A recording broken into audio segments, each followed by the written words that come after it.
다주택자 양도세 깎자는요. 홍남기 계획 없다 딱 잘랐지만 여당이 다주택자의 양도소득세를 완화하는 이른바 다주택자 테러 방안을 제시한 데 대해 홍남기 부총리 겸 기획재정부 장관이 계획이 없다며 일축했다. 그러나 과반 의석을 틀어준 여당이 밀어붙일 경우 정부가 막을 수 있을지 미지수다.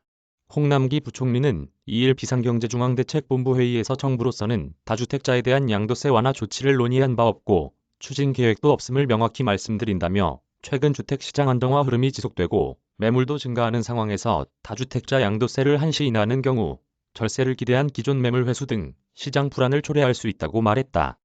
또 반복적인 중과유예에 따른 정책 신뢰도 훼손과 무주택자, 1주택자 박탈감 야기 등 부작용이 우려된다며 정부는 모든 국민 관심이 큰 부동산 시장 절대 안정을 정책 최우선 순위에 두고 총력 경주할 것이라고 덧붙였다.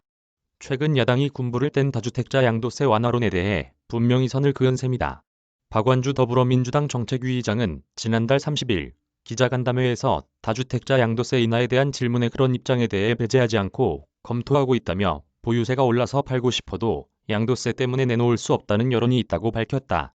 김성환 민주당 원내수석 부대표도 같은 날 라디오 인터뷰를 통해 다주택자 양도세를 일시적으로 인하하는 방안 등을 검토할 필요가 있다며 양도하는 과정에서 상당한 세금을 내야 하는 상황이라 가지고 있어도 부담이고 팔기도 어려운 상황이라고 거들었다.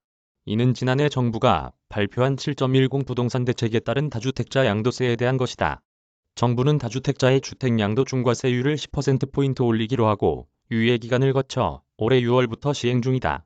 이에 따라 2주택자는 기본세율의 20%포인트를, 3주택자는 30%포인트를 더해 최고 75%의 양도세율을 적용받는다.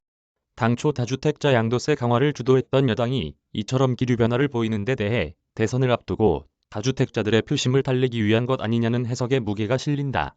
전날 기재부는 보도설명자료에서 정부는 부동산 시장의 안정화 흐름이 어렵게 자리잡은 상황에서 다주택자 양도세 중과를 유예하면 부작용이 더 클 것을 우려하고 있다며 앞으로 양도세 중과 유예를 기대한 매물 잠김이 발생하면 부동산 시장의 가격 안정세가 흔들릴 수 있다고 밝혔다.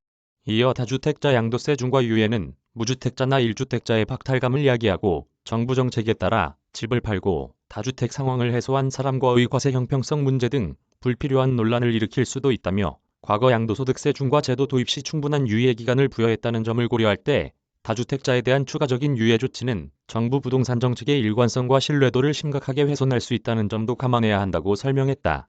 세종 최우영 기자 이메일 주소, 김운남 기자 이메일 주소.